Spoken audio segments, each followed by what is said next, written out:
Hard Mark Podcast. Shrimp on the barbie. Shrimp on the barbie. Do you respect that? That's corruption. I could make a fake snake. You do not pee in the pool. You not pee on the barbie.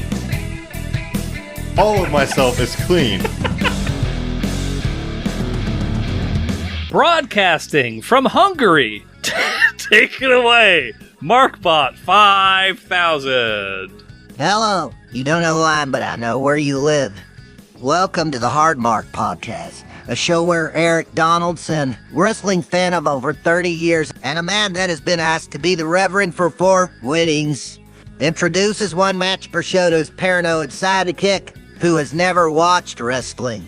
They talk about the backstory, they watch the match, and then they rank that match on their ever-growing list. We can only assume that Rusty Shackleford will be competing in today's match. The purpose of the show is to see what happens when someone that's never watched wrestling is introduced to its most notable matches. And let's bring out the star of the program, a guy who is very experienced with the art of pocket sand, and a man that I suspect has ties with Big Peanut, which, as we all know, the peanuts are emitting toxins as an evolutionary defense with backing from the deep state. Flying Ryan Murphy! I can tell you procrastinated on that one, Eric. What is that? What do you mean by that, sir? I'm not even sure what that was. Is it a Maine accent? That was program? It was Dale Gribble from King of the Hill, sir. Have you not? You've never watched King of the Hill? I'm a big Mike Judge fan. You didn't pick up on Pocket Sand, Rusty Shackleford. None of those references ring a bell. In fairness, I am not a huge King of the Hill fan out of all Mike Judge's work. So that's you throw a arguably little his Beavis best. and Butthead in there, Office Space, Idiocracy. That's what I get from broadcasting from Hungary. I'm not sure. Good. Fucking asshole loves Hungary. Like we talked about Euros a few episodes ago. He's like, "Oh, I don't want to offend people of Hungary." It's like, what the fuck do people of Hungary have to do with goddamn Greek food? But that's neither here nor there, Ryan. That's neither here nor there. Because you know what? We're here to talk about some wrestling. You excited? Looking forward to it? That's what I'm here for. All right. That's what he's always here for. Well, Ryan, it was bound to happen eventually, my friend. We've got our first rematch of the program. Oh. For our in-person meetup, just a few short weeks ago, Ryan and I watched the Deadly Game Tournament, which Mike Ish, friend of the show Mike Ish, did point out that I neglected to include the iconic Deadly Game theme song in the episode that we devoted, or the episodes rather, that we devoted to the Deadly Game. So I apologize, Markomaniacs. It's unlike you to miss something like that. I dropped the ball. Yeah. What can I say? I dropped the ball. As you know, I dropped it lower than Mike Ish's height, which you claimed was much lower than what you thought it was, but I'm not here to stir the pot or anything like that. But nor am I. The Deadly Game Tournament, a 14-man battle that ended with The Rock taking his place as the corporate champion. Vince McMahon's dream vision of what the representative of the WWF should be. While Mankind was set up as a decoy, a pawn, a patsy, he got bamboozled, flim-flammed, double-crossed, had the wool pulled over his eyes even, and was the recipient of a world-class McMahon screwjob in the main event. You recall all these things I'm talking about, correct? Absolutely. That's why I'm here. All right. Well, as you could imagine, the story didn't end there. A betrayed Mankind would go on to target The Rock, Vince McMahon, Shane McMahon, and anyone else foolish enough to stand in his way. These attacks from Mankind, alongside the ongoing physicality from Stone Cold Steve Austin, drove Vince to expand his corporation faction. With The Rock as the centerpiece as WWF Champion, McMahon would then include others like Ken Shamrock, a.k.a. The Sack, one of Ryan's favorites. He had big tits and little nips, hard tits. I don't remember what it was exactly, but anyway, The Sack, from Sacramento. It would also include the corporate insurance policy test and the Big Boss Man, one of our favorites, to allow the McMahons some breathing room, free of physical assault. Unrelenting, though, Mankind challenged The Rock for the WWF Championship at the December pay-per-view with the appropriately named Rock Bottom. Now, of course, the deck was stacked against Mankind, with Vince McMahon making the rule that the only way Mankind could win would be via submission. Eventually, Mankind would use Mr. Sacco and apply the mandible claw to The Rock, causing The Rock to pass out. The fans erupted in cheers, but McMahon would, of course, change the rules again, claiming that because The Rock passed out and did not submit, while Mankind was the winner of the match, he did not win the WWF Championship. Obviously, that did not go over well with fans or with Mankind himself. So with the numbers game on the side of the corporation being insurmountable, Mankind eventually managed to find some unlikely friends of his own in the form of the cool guy dick joke faction, D-Generation X. We can all engage in a round of suckets in our respective homes if we'd like, in memory of DX, but with the help of D-Generation X, Mankind was able to even the odds a bit and began to fire back at the corporation. This drew the ire of one McMahon in particular, Vince's son, Shane. So Shane was so upset at the disrespect that was being shown to his father that he took matters into his own hands and challenged Mick to a one-on-one match himself. Mankind accepted and began dismantling the young McMahon piece by piece until the corporation ran in to save the day. Now on to the event that you and I are going to be watching today. We're just a few short weeks removed from that one-sided affair between Mankind and Shane McMahon. So this match is going to take place on January 4th, 1999, to be specific, on an episode of Monday Night Raw, so their weekly Monday television show. Earlier in the night, Mankind asked Vince McMahon for a favor: to be made the number one contender and face The Rock at the upcoming pay-per-view, the Royal Rumble. To this request, Vince McMahon balked and instead countered with his own proposal. Vince would agree to allow Mankind to participate in the 30-man Royal Rumble if, and only if, he was able to defeat his friend Triple H from D-Generation X in a match. However, the same rule applied to Triple H as well, so only the winner would be entered into the contest.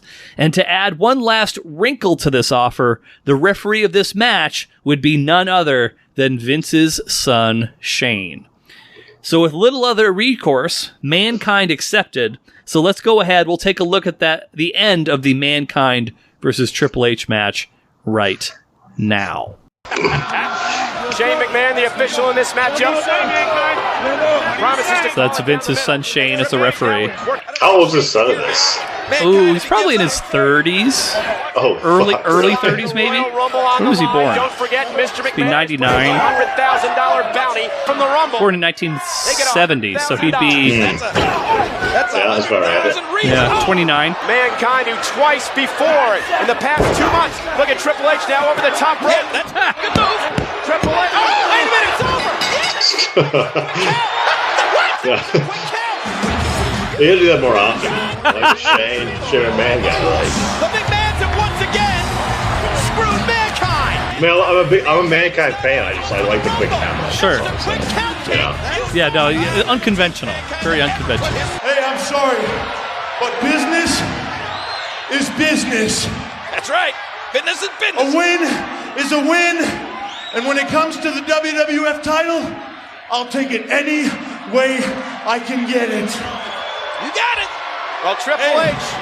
But I will say one thing. Happy New Year. Wait a minute. Triple H. He's got Shane. No, wait a minute. No. Pedigree. Triple H delivers the pedigree to Shane McMahon. Oh, there. He's all yours. No. Help. We need help out here. Well, the match was all about business. Mr. McMahon. I'm going to Jim McGonigal taught me back in Ward Melville. What's he doing? Shane's already hurt from the pedigree. Shane, I'm going to break your shoulder. McMahon's here to go. Let him out, you son of a bitch. Vince, I've changed my mind. You see, I no longer desire a title shot at the Royal Rumble. Let him up, damn it. Please, let him up. I want a title shot tonight. What? Tonight? Just let him up. What'd you say? Okay? Yes. Let me think it over. Let him go. Not good enough, Dad. Let him I go. want a stipulation. What do you say, Shane? Let go. Damn it. Let him go. No DQ. What do you say, Dad? All right, no DQ. What'd you say, no DQ? You got it. I guess we've got ourselves a little deal. It's going to be Mankind versus The Rock, no DQ. Mankind, use Shane McMahon as bait. The WWE. What a great father. All right, okay, we can exit out of that for now. All right, so just to summarize, we just saw the match between Triple H and Mankind, Shane as the referee. So Triple H towards the end, he's attempting to sunset flip Mankind. I don't know if you caught this or not. Shane physically kicked Mankind's hands off of the ropes before he then fast counted him, and then Triple H, of course, earns the spot in the Rumble. What did you think of that little clip that we just saw there? Like I said, I like the quick count, but I'm a Mankind fan, through and through. So of course, no one has ever questioned your devotion to Man, except for maybe occasionally when he's on the other side of the ring against Stone Cold Steve Austin. He's a strategic player, Absolutely. Like that. But it appears that he's going to be facing off against another one of your favorites here today, Ryan, The Rock. So as we saw, Triple H, he took the win. Hey, business is business. A win is a win. But Happy New Year. And so then he kicks Shane in the gut, pedigrees him. Mankind then puts a little submission hold, little sugar hold on Shane, and then uses that as collateral, as bargaining leverage to get Vince McMahon to agree to a WWF Championship match against none other than The Rock. So this will be the second match of theirs that we've seen, the third match in their kind of history that has taken place. So he made it discover no DQ. Correct. Yeah. So it's not just any old match. This is a no disqualification match. So it's a pen match. It's a pin match, but like in theory, weapons would be legal. In theory, if like let's say the corporation ran in, Vince McMahon's cronies, that would also be legal. But Mankind also has Degeneration X on his side too to kind of even the odds a bit. Okay. So yeah, the match can only end via pinfall or submission. There would not be any count out or disqualification or anything like. So there wouldn't be a bullshit way to end this match. It has to be either pinfall or submission. So I love Mankind. He crosses his T's, dots his I's. When he signs a contract. But as far as kind of like the reaction of the fans, I think initially the fans weren't clear if Triple H had now joined the corporation, but of course he made that pretty clear that was not the case by leaving Shane prone in the ring. So Vince agreed to the match, and so again that just sets us up for what we're going to be watching here in just a little bit. Mankind facing The Rock in a no disqualification match right here in Worcester, Massachusetts, my friend. As I think we were just talking about. Yeah, it's so weird how that came up, and now we're here in Worcester. Any questions before we delve into this thing? No. Okay. So this is about around 2 or so months after the last match of theirs that we saw. Again, there's been one match in the middle where Mankind technically won, but the title did not change hands because of McMahon chicanery. So that kind of more or less sets up where we're going here today. But as far as our data, wrestle with the data. Ryan's record, 42, 36, and 1. He is on a 2-match losing streak. His record in the great state of Massachusetts is 1-0, so undefeated in Massachusetts. And then last little bits here. This is a newer little data point for you, Ryan. I know you're a data-driven individual. In championship matches and title matches, your record is 20-16. And in WWF title matches, so matches for the WWF heavyweight title, you are 5-7. That's ugly. So we'll I don't know if that bodes good or bad necessarily. You've got a positive record for title and negative for WWF heavyweight championship matches, but we'll see how it plays out. But anything we should address, any questions that you have before we watch it? It's Monday Night Raw. This is Monday Night Raw, correct? Yeah. So this is their weekly television show. This is not a pay-per-view or anything like that. One quick, I think we've discussed this before, but this was on before Monday Night Football, after Monday Night Football, like back in '99. Oh, you're talking about like time of day? Yeah.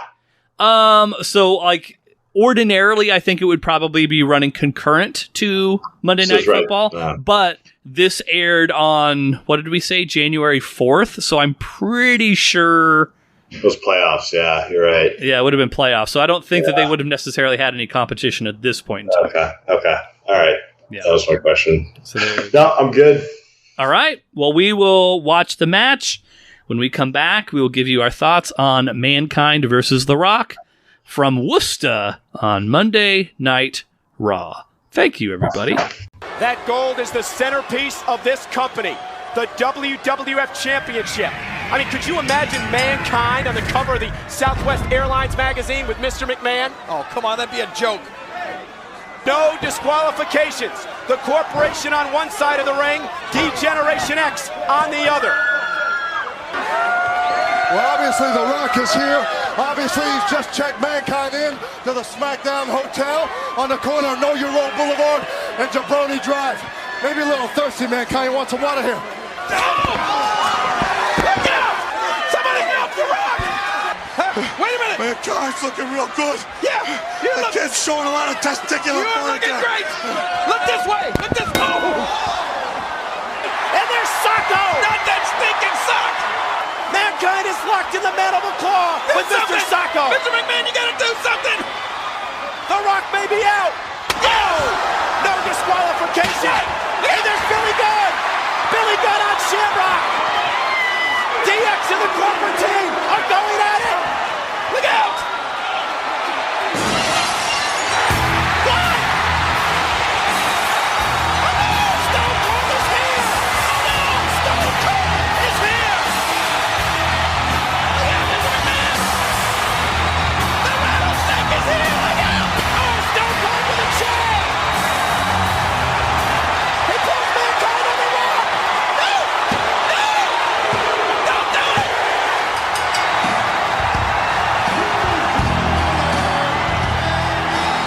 Oh my God, no! Mankind did it! Nick Foley did it! No!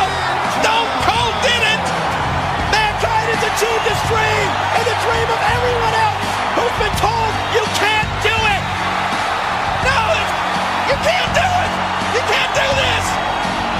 At the risk of not sounding very cool, I'd like to dedicate this match to my two little people at home and say, Mankind did it! This is the blackest day in the history of the WWF! My God, anything can happen in the WWF! Mankind's a champion! All right, we're back. We just watched Mankind versus The Rock in Worcester, Massachusetts. Ryan, we're fresh off of it. We didn't dilly-dally or anything like that. What did you think of the match? Lovely. I mean, I don't know what to say. Like, it all-timer right there. Like, And like, I wasn't sure how you were going to feel about it, because like there were some like nice moves and spots and everything, but like this was maybe one of the greatest examples of just how a great ending to a match can just make the whole thing. no, and like that was a selling point. But like, I didn't even think they did a bad. Like, I thought even the match leading up to this was gonna like it could rank high. Like, I thought they did. You know, in a short match, like they were down. The Rock puts on the headset, some body slams on the table. Like, I mean, it was good through and through. Like, but then to take a good match and then like blow it out like that. I mean, yes, I don't think I can't remember a reaction like this in the all the time I watch wrestling. It's up there. Yeah. I don't. It's hard to say like what the all-time greatest fan reaction ever is. Yeah. This has to be in the conversation. I'm a big. This is what gets me into like any sport, anything I like is you get a good crowd, like someone hits a home run, throw a touch, whatever. Like this crowd went insane. Oh yeah, and you could just see, you could feel it. You could just feel it. Yeah, and, that was pretty cool to see. Like the WWE and the WWE, they are not innocent of sometimes sweetening crowd noise. Sure. But like you can usually tell pretty quickly like when it's somewhat phoned in versus when it's legitimate and authentic. Everybody, the moment, and we'll get into this in more detail, the moment the fucking glass shatters, everybody jumps to their feet and are freaking the fuck out. So like I once the glass shattered, I was in I was up. I was up with them. And then, but yeah, like you said, like it wasn't just pumping. You could see every single person jump up. Like it was a physical, and you had the noise. It's good stuff, man. Like that's what I like to see. That brings me into it. That's the heart of wrestling right there. Massachusetts is the soul of wrestling. That brings you to 2-0 in Massachusetts. Your spiritual home. The Irish boy comes home to roost, ladies and gentlemen. But let's get into the notes. Let's talk about this thing. It's a feel good moment. So Mankind, he's out first. His dress shirt that he's taken to wearing, it just tears more and more throughout. By the time the match ends, easy for me to say. By the time the match ends, it basically becomes a smock. It's like the front is intact, more or less, but the back is completely ripped open. You can like read what was ever on his undershirt. Yes, because it was so torn apart. Like, yeah. And we have DX. They come out as backup to protect Mankind from the corporation. No, go ahead. We'll get it. Yeah. Okay. I mean, I'm jumping ahead here. Any thoughts about DX? Any? I mean, their involvement wasn't really all that important until the very, very, very end. Well, that's kind of also what it got like right before The Rock came out. Mm-hmm, mm-hmm. Like it just like that whole thing exploded too. Like you had little players on the side coming out. And, yeah. But the Rock, he enters second, as the champion usually does. Usually the champion enters second. He's flanked by the corporation and a wounded Shane McMahon, still licking his wounds from his shoulder injury from Mankind earlier in the evening. Did he have a brace on, or did I don't think so. I think he was just holding it. Yeah. I don't think he had a brace, but I could be wrong. No, I don't think he did either. I was just, it just seems like something they would do. Yeah, no, here... This has nothing to do with the match we're watching right now. I remember because my dad made such a stink about it when we were watching wrestling one time. The dumbest fucking shit I've ever seen as far as like selling of an injury. There was one time a wrestler, the Big Show, we've seen him as the Giant a couple times. He had an injured foot, right? He showed up one time and he had athletic tape over the outside of his boot.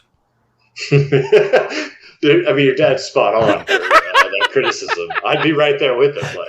Yeah. So yeah, that is among the dumbest. That's an old school guy right there, being like, hey, hey, people. How else do people gonna know I'm hurt? Yeah. But so the corporation have arrived. Mankind's kind of barking at Vince. Meanwhile, The Rock ambushes from behind. The old Pearl Harbor job on Mankind, but. Ken Shamrock. Do you remember Ken Shamrock from the match from the Deadly Game tournament at all? You really liked him when you were drinking at my house. It's possible. He was the one, and again, this may not necessarily jog your memory, but there was one match in particular during that tournament where a nightstick was thrown into the ring. The Rock made a fucking amazing catch in the middle of the ring, clocked Ken Shamrock with the nightstick, and through it out. Anyway. Didn't we we've only seen one other Rock match, right? Like... we've seen now. Well, we've seen two. We saw his debut in Madison Square Garden when he was a young, fresh-faced rookie, and then the second match. I guess this is the third that we've seen here today. The second match that we saw was the end of that tournament. Okay. And then, well, I guess we even saw some other tournament matches. Some of those were of varying lengths, but you could argue we've seen anywhere from 3 to like 5 matches featuring The Rock. But either way, anyway, it doesn't really matter. Ken Shamrock, big nips, little hard tits. He's there. With The Rock, he's like, hey, leave him alone. He's my guy. And so then they kind of smash one another into the commentary booth face first. Mankind is whipped into the steps, goes careening over. That's always been one of my favorite Mick Foley bumps. He would go on to say, and I've heard him talk about this, a lot of guys, when they take the bump into the steps, they'll do it like shoulder first. And he was like, well, that's not really how it would work. If somebody's throwing you in, you wouldn't bend down and like take it shoulder first. You'd just be running, it would catch your feet and you'd go flipping over it. But he's like the only one who ever does that, which I always found to be impressive. Yeah, no, I mean that's the kind of guy he is. Like he goes the extra mile. Yeah, I mean he ate worms, He ate worms. He's the guy. That's the guy who's he wants to do it for real. Like he's not here to fuck around. Like absolutely. And then we had Ryan. Ryan has his picadillos. Be on the lookout for the Picadillos shirt coming to the Hard Marked Merch shop one of these days, coming soon. But the steps were used as a weapon. We have just a step to the back, and then while one step is laying on top of Mankind, the other step is then used to like crash down on the first step. Which, of course, Ryan and his tin foil, aluminum foil, whatever the fuck he's calling these steps, was very pish posh about. They must be heavy, like it's every wrestler I've ever seen has had a difficult time picking them up and like smashing another step on top of another step on top of. Yeah, it's tough. I'm not saying that they're heavy, Ryan. I'm just saying that it probably doesn't like.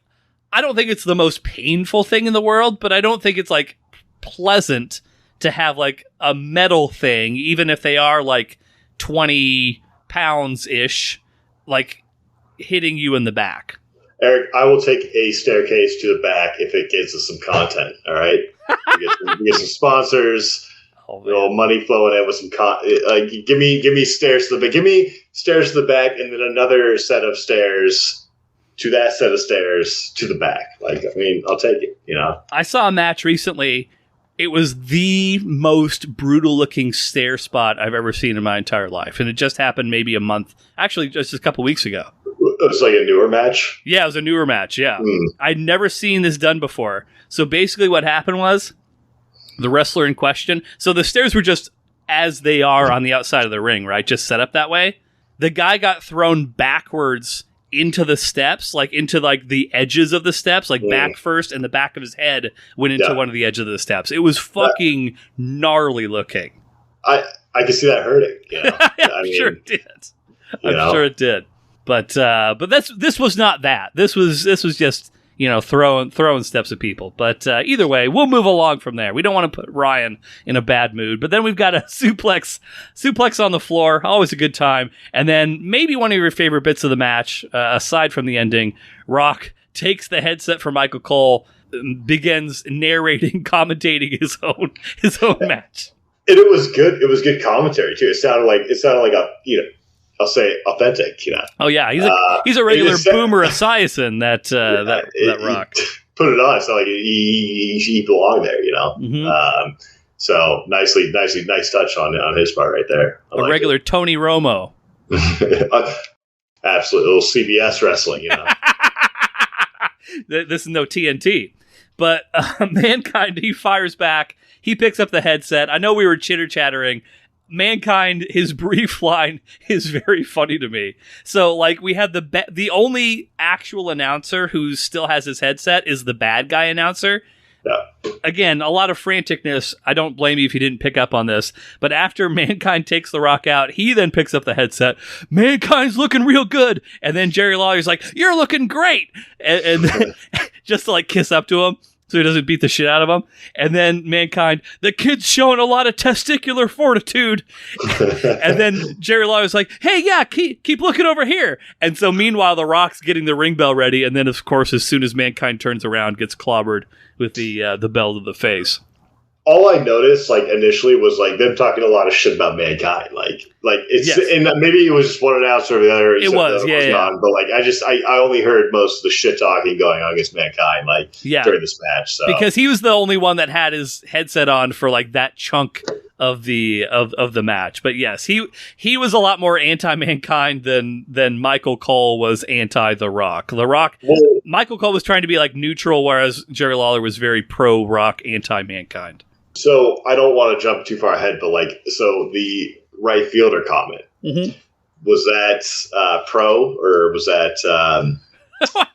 I don't think most kids that are called right fielders in baseball that's a pro comment. I don't know how you pro that. I mean, comment. That guy is a right fielder. He is the right. He's Ichiro Suzuki of WWF. Wait, was Ichiro a right fielder? Oh yeah. Huh. Yeah. Did he win a Golden Glove? Yeah. Oh, he was one of the best defensive fielders in the game for years. I think the right fielder comment in this case was like, you stick a kid who you hope doesn't get the ball hit to him very often. Is that? They call him Area 51, Eric. All right. Area 51 was right field. Ichiro's area, right field. I mean, I'm just, I right in place. I like it. He's my right fielder. I don't remember which. I was either put in right or left field as a young child. I don't remember which one, but whichever one was hit to less, that's the one. That's the place that they put me. It's true. I wasn't sure if it was. You could throw this as like some shade too, but I gotta, hey, right fielder plays a huge role. Yeah, it was probably a step more than shade. It was what shade is like a term that you reserve for like, if you're trying to be like somewhat passive aggressive. This was just flat out saying, he sucks, he's not athletic, whatever. That's basically what he was attempting to say there. But we've got a big rock bottom through the table, which if you're listening closely, Markomaniacs, you can actually hear The Rock say, "Get the fuck off of The Rock," after The Rock crashes through. But they're back in the ring now. We've got a big Russian leg sweep. Mankind comes back. We've got a big corporate elbow. So the corporate elbow we saw for the very first time when it was the People's Elbow in the Deadly Game tournament. The Rock makes a big hullabaloo about throwing his elbow pad off, and then he kind of does a big crisscross, and then usually does something entertaining right before he drops the big elbow. But Mankind, he kicked out, so he's one tough cookie, that Mankind.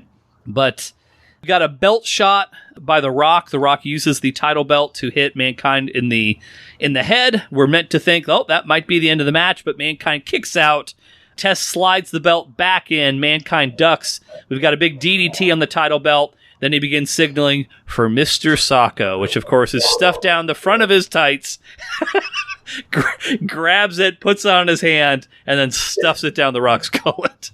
Another part where the crowd kind of went wild right there. Oh yeah, like that. I mean, you got to give him credit. Like that crowd was engaged as fuck. And even right, that was a big moment for me too. I was pumped right there, Besides it just being like funny when you really sit down and think about it, the best finishing moves in wrestling have like a signal, like I'm going to do my big finishing move, and like always use the mandible claw. But back in like early Mankind days, he just had like a brown thing on his fingers, and he just like stuff it down the guy's hand or mouth.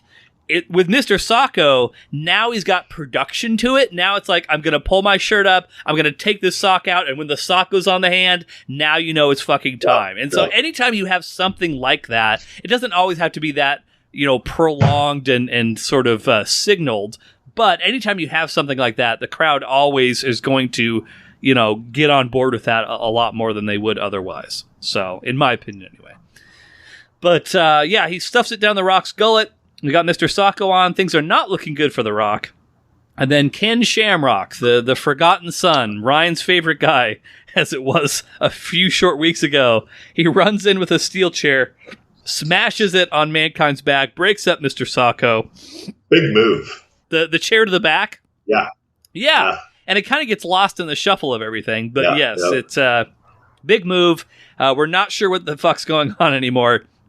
Billy Gunn from DX runs in, intercepts Shamrock, takes him out. Huge brawl between DX and the corporation. It's anarchy. It's fucking going buck wild. The fans are like, what's going to happen next? And guess what? Glass shatters. One of the biggest pops in the history of professional wrestling. Everybody to their fucking feet. Stone Cold not running, but walking with a fucking purpose, badass motherfucker, makes his way to the ring. Chair's already in the ring. Well, might as well pick that son of a bitch up, nail the Rock with a chair shot right to the head. Rock did not, which, you know, with what we know about concussions nowadays, maybe he should have put a hand up. He did not. he just ate that fucking chair shot. Stone Cold pulls Mankind over the Rock. We've got a 1-2-3 and a new champion. I think also, The Rock did a great job with that finishing. I thought he was like the perfect position. And, like, it looked good. Yes. It looked so clean. Like, everything came so clean. Like, well done on his part too. Like, yes, you know, for that ending move. Like, but The Rock's timing, about everything that he did. Yep. He had only been wrestling by this point for like 3 years, and just everything came to him so naturally. Like, most people in his position would not pick up on those little nuances nearly as well as he did. So that's why he achieved what he did so quickly. But again, we've got a new champion, and the thing that I sort of stressed to Ryan, and we even rewatched the end of this match, that fucking crowd reaction, just enormous when Steve Austin arrives, sustains itself. Everybody's still freaking out, escalates just a little bit more when Austin hits Rock with the chair, and then escalates even higher somehow when the ref counts 1, 2, 3. It's just this huge sustained pop where everybody in that fucking arena are going batshit. Like, just imagining being in that building at that time gives me goosebumps of like what that the electricity flowing through that arena. I had goosebumps, man. Like, it was insane. Like, I love watching the fans in there. Like, right now, easily to me the best fucking fans in wrestling is Massachusetts. Like, you know, they came prepared. Some people came after work. You know, they're dressed up. They just came from, you know, their 5 o'clock meeting, and they're there. You know, like other people, they're representing 1999 to their fullest ability. That guy killed it. I mean, those are the kind of fans you need a mix of, like, those type of, and they were all there, and they were all just, I mean, they lit up. Like, incredible fan showing right there. Like, absolutely. No, anytime you have a strong, like, the crowd is what makes it. Like, wrestling without which anyone who's a longtime wrestling fan, if you suffered through wrestling during the pandemic, rough. It's such an intangible, but it makes such a huge difference when you have good crowd engagement versus ho-hum crowd engagement. It's the secret sauce that makes professional wrestling. Didn't we watch a match where, like, they were all on TV? Like, they were all on, like, I feel like they had like little, like, screens of, like, the reactions from home. I mean, they definitely did that. I'm trying to remember what match that would have been. It's gonna be, 2020. We started this podcast. Like, no, I mean, but that did happen. I'm surprised that I subjected you to any matches that were like that. But it was terrible. It was a terrible fucking match. Like, glad that you remember it in such vivid detail. But so we've got, again, Mankind, the unlikely new WWF champion, the face of the company is Mankind. Again, the man who used to eat worms, or when he was a child, not when he was a man, but either way. But Austin, I love Austin's reaction afterwards too. Throws his hat at Vince, double bird. McMahon is just fucking furious, like, oh, yes, like he can barely control his body movements because he's so mad. McMahon did a good job in this too, like, you know, like, yes. For what it was, you gotta like his engagement in the match. Like, for as much of a in real life fucking piece of shit as Vince McMahon is, such a charismatic on screen performer. And that's, I think, why people have such a hard time, like, hating him, is because he's so good at that element of his job. So yeah, like, as much as I say on this show to, like, shit on Vince McMahon as a human being, among the most talented characters on that show of all time. Like, there's a reason why this formula lasted as long as it, because once they figured out, like, Vince McMahon versus X works, it's like, well, why would we ever change that? Because it's so fucking successful. And I just think, like, I mean, if you think of wrestling, you think of Vince McMahon, you know? Yeah. You think of, like, but, you know, so, like, this match really fucking literally had it all. Like, you have Steve Austin, Mankind, you know, like, going up against The Rock, and then Vince. I mean, it had everything. Like, it had everything. Yes. Absolutely. And the piece de resistance, the cherry on top, that goddamn crowd reaction. What the fuck? What a crazy time. But even decent commentary. I wasn't, you know, hey, you know, they're shitting on my guy the whole time, but it was decent. You know, like. I love the bit with Vince where he's walking up the ramp. So Austin's already exited. So now all the focus is back on Mankind. And Vince is just looking at the ring. He's like, anybody but him. And like, obviously he's not breaking character on TV, but if you're looking for it, there's just like a very small hint of like as much. And again, Vince McMahon fucking sucks. He's a rapist. I'm just going to say that right now. But you could see when he saw Mankind so happy winning the title, he was happy for Mick Foley. So, you know, there was an element, if you're looking for it, where it's a very wholesome sort of moment there between the two of them. I'm getting the rankings here, but okay. One last thing I'll say before we get into the rankings. Sorry, yeah. No worries. So we got Road Dogg with the informal announcement of, you know, the new WWF Champion Mankind, and then Mankind on the microphone closes out, "Hey Vince, I got to tell you, this feels pretty damn good. I got to just, with the risk of sounding uncool, I got to let my two little people at home know Big Daddy-O did it." And so, like, this match was actually, it aired a week after it had actually happened live.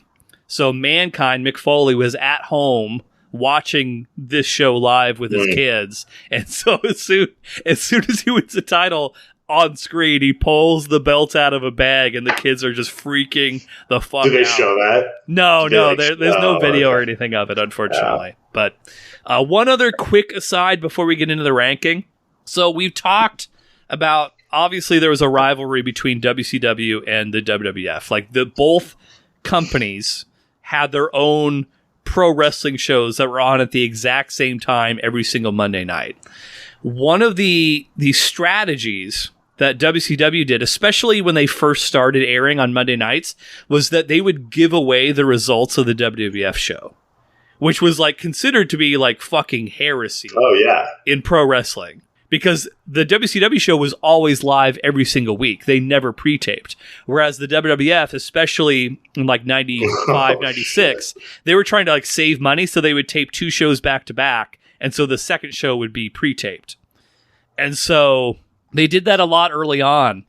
And so now, with all the momentum around Steve Austin and The Rock and Mankind, WWF was starting to like consistently beat WCW in the ratings, which they had not done a whole lot throughout like 1997 and shit. Like, there was a period of 83 weeks, which has become a famous number in wrestling, where WCW beat WWF in the ratings every single week continuously.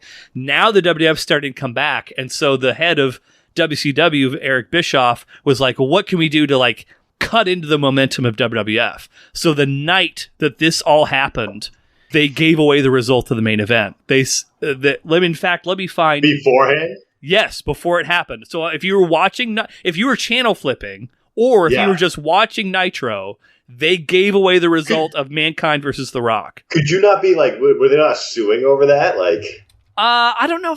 They didn't. I don't know if you could sue over something like that or not. But that never did happen. I mean, if I go to a pre-showing of a movie and record it, and then I release that movie out before it, like, I'm gonna get sued. Like, but if you're just telling people, if you're leaving the theater and just saying, "Hey, Leonardo DiCaprio dies at the end of Titanic," like, I don't know if you could be sued for that. You know what I mean? It's different than showing people. Full production company, like, you have probably like, there's probably some layers of legal. Like, I would think, I don't know, who's our wave legal guy? I'm not. Oh man. I can picture his face in my mind. I know, me too. Like, the limp. Jim Penny. Yeah, we got to get Jim Penny on this. Like, see if he can. I found the clip. It's a 56-second clip. Okay, here we go. But no, here's literally what they aired on Nitro. Maybe play it here? Yeah, just go ahead and hit play. Yeah. Fans, as Hollywood Hogan walks away, and you look at us, 40,000 plus on hand. If you're even thinking about changing the channel to our competition, fans, do not, because we understand that Mick Foley, who wrestled here one time as Cactus Jack, is going to win their world title. Gonna put some butts in the seat. In charge.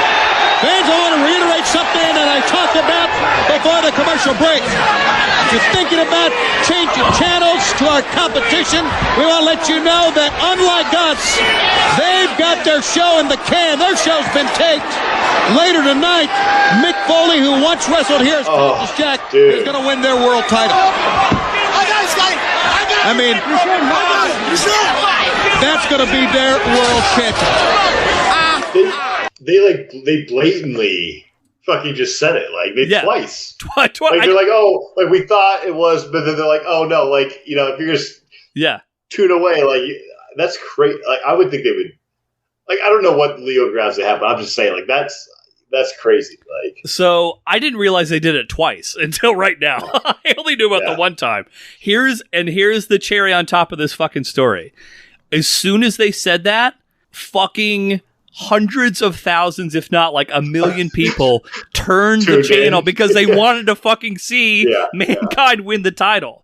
That's the problem, is because like you can shit on them all you want, but we've seen Hell in the Cell. We've seen all the shit that Mankind has done to his body.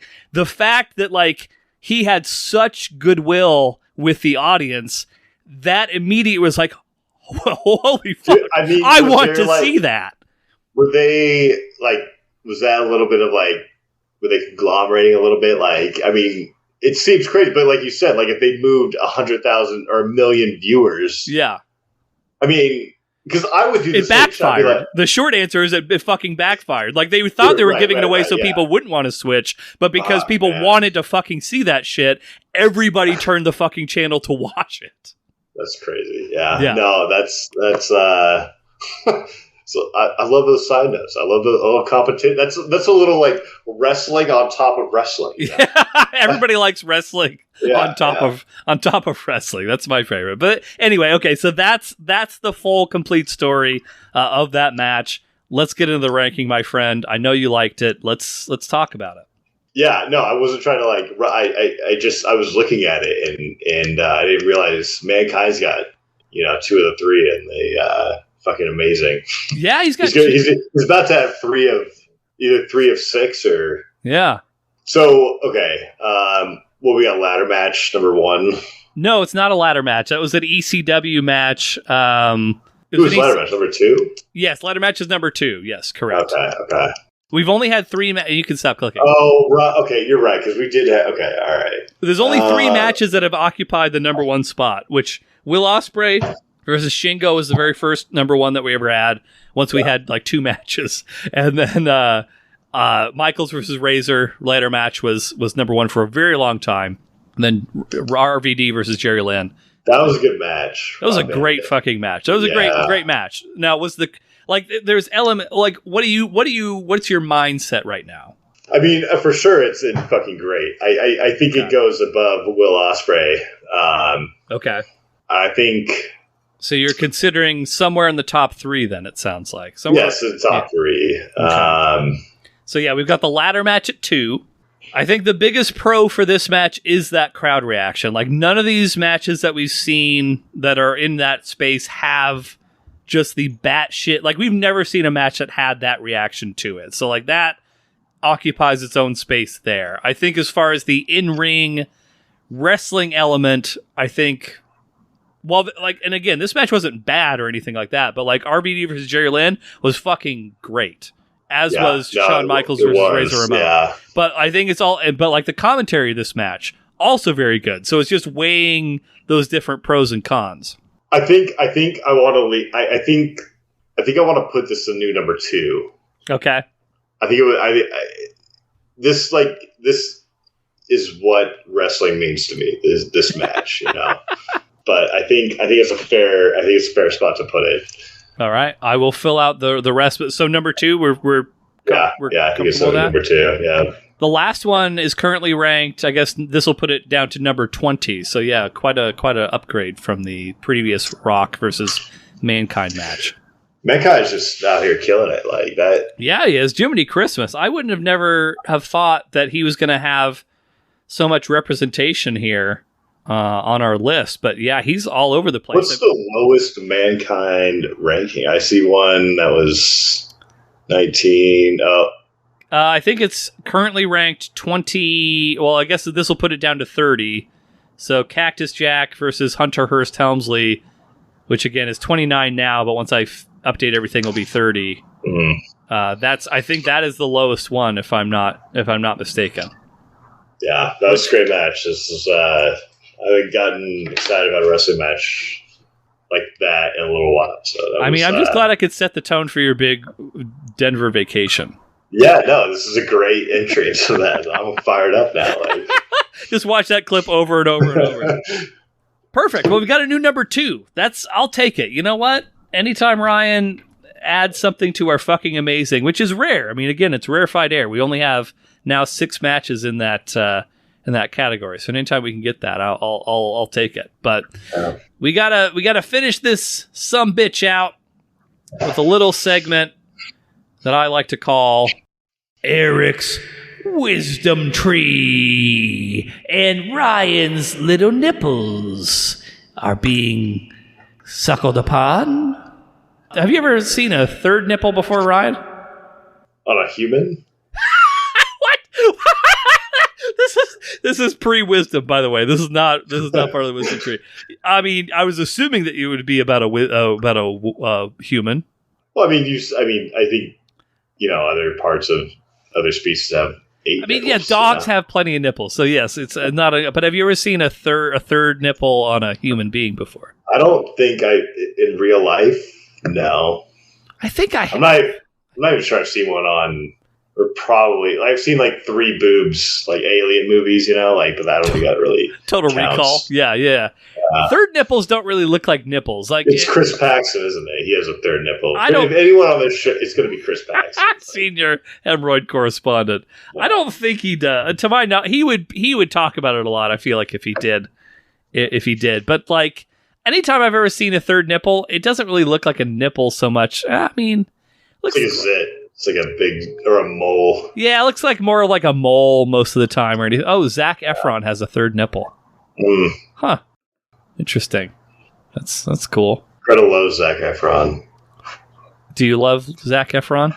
Not as much. Zac Efron's going to be in a pro wrestling movie coming up in the next year. Yeah, he plays a real life wrestler.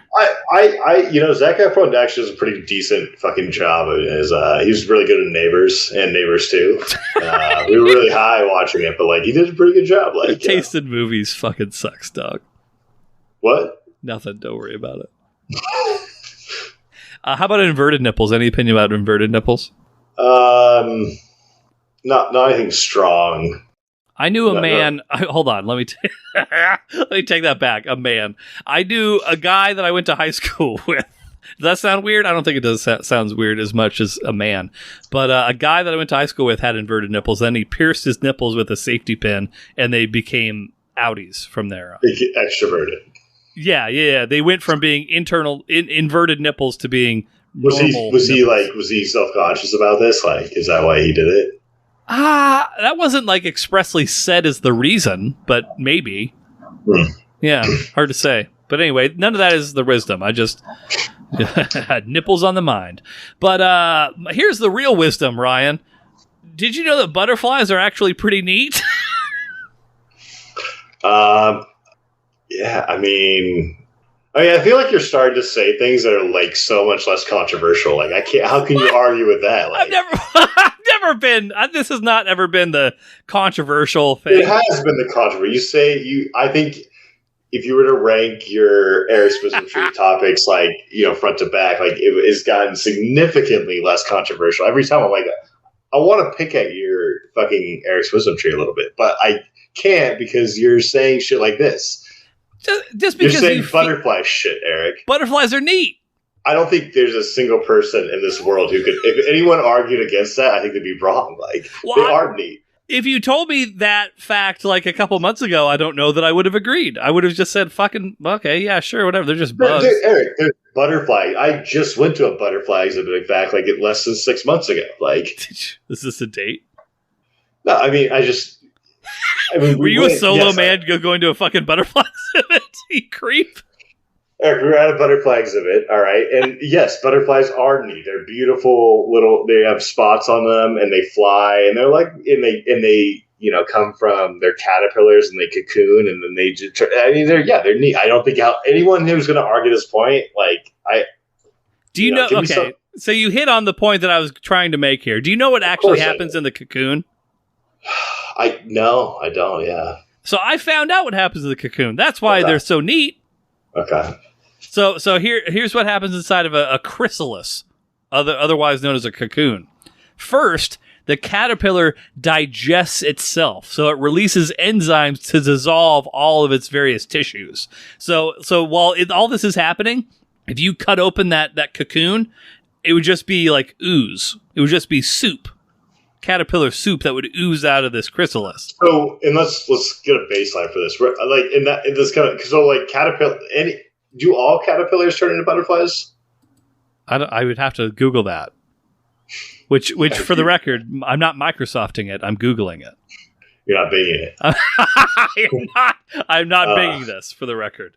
So, because like caterpillars are a little it's kind of crazy if they digest themselves. They are furry little fucking worm-like creatures. Like, do all caterpillars turn? First, okay. So here's from the Allen Pet Center. First, not all caterpillars turn into butterfly.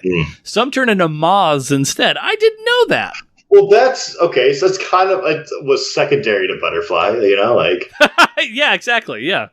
Moths are like, I think they're like the stupider bird because they just like lamps and stuff. They like yeah. lights. They're dumb as fuck for sure. We know that. Huh? What determines if a cat? Maybe this wisdom should be caterpillars are pretty neat. I don't even know. Yeah, that's a good call. Let's see. What determines if a caterpillar turns into a butterfly or a moth? How they reach their adult state. Oh, so it's not like random. Looks like I think. Okay. So moths make a cocoon. Butterfly caterpillars become a chrysalis as their pupa stage. So okay. So it's established. It's not like a flip of the coin to determine which one turns into a moth and that. Do they say? Okay. You know what? I'm getting back into my butterfly days. What? Like, what are you talking about? No, do you remember those like furry little, like those furry, beautiful looking like little caterpillars that like the orange fur, the orange or black fur? Yeah. You know what I'm talking about? Like when I think if you said caterpillar to me, I would immediately think of that. Yes, I don't know which ones. Like I'm almost thinking like a maggot turns into like a maggot style turns into a moth. Because those things are they're too beautiful to turn into a moth. Like, so you're saying that the orange and black tiger striped ones, those? I don't know. I have no idea. Well, you're speculating. You're speculating. I would hope. Okay. Yeah. I'll have to do some additional research. No, but all of a sudden it's become an interesting topic. I was underwhelmed at first, but now. But yeah, it literally turns into like goop, and then it reforms itself in this chrysalis and becomes a butterfly, which is fucking crazy. What if you eat it? What if you get anything from it? Do you turn it into like who? You or me? I mean, I'm just wondering. Like, you eat a soupy, cocoon. Do you gain anything from that? Like, is there any like snake oil? I'm pretty sure you gain either the ability of seeing 10 minutes into the future or 150 years. but that determines on whether or not you ate a moth or a butterfly. Yeah. Be careful. Butterfly's 150 years. Moth is 10 minutes. Yeah. Okay. Yeah, that's what happens. So enjoy your caterpillar soup, everybody. Anything else you want to impart upon the Markomaniacs here today, Ryan? No, I think it was a fulfilling episode for me, at least. I don't know about the viewers, but for me, I was fulfilled. Good. I mean, I think your fulfillment comes across. And I think when people know that you're fulfilled, then they become fulfilled too. That's my suspicion. But either way, I'm 2 beers deep, so what the fuck do I care? But we'll be back. Rumpus time, the 23rd of March. I don't know. Maybe we'll call that the final winter of Would You Rather. I don't know. I haven't decided yet. We'll see. We'll find out. But we're on Instagram, Twitter, Facebook. We have some sort of presence on TikTok. Ryan hasn't started learning the dances yet, but soon. We're on Microsoft. Yeah, we're on Edge. We're on. Does Microsoft have a social media? I don't even know. Did they? They did. They were going to buy TikTok. Oh, Google had one though, right? Google had something. Yeah, they did. They did. Google Plus. There we go. Google Plus. Yeah, that's right. Yeah. Big ups to Google Plus. But if you are not hard, everybody, get hard. Once you get hard, stay hard. That's all, folks. Hey, Leonardo DiCaprio dies at the end of Titanic.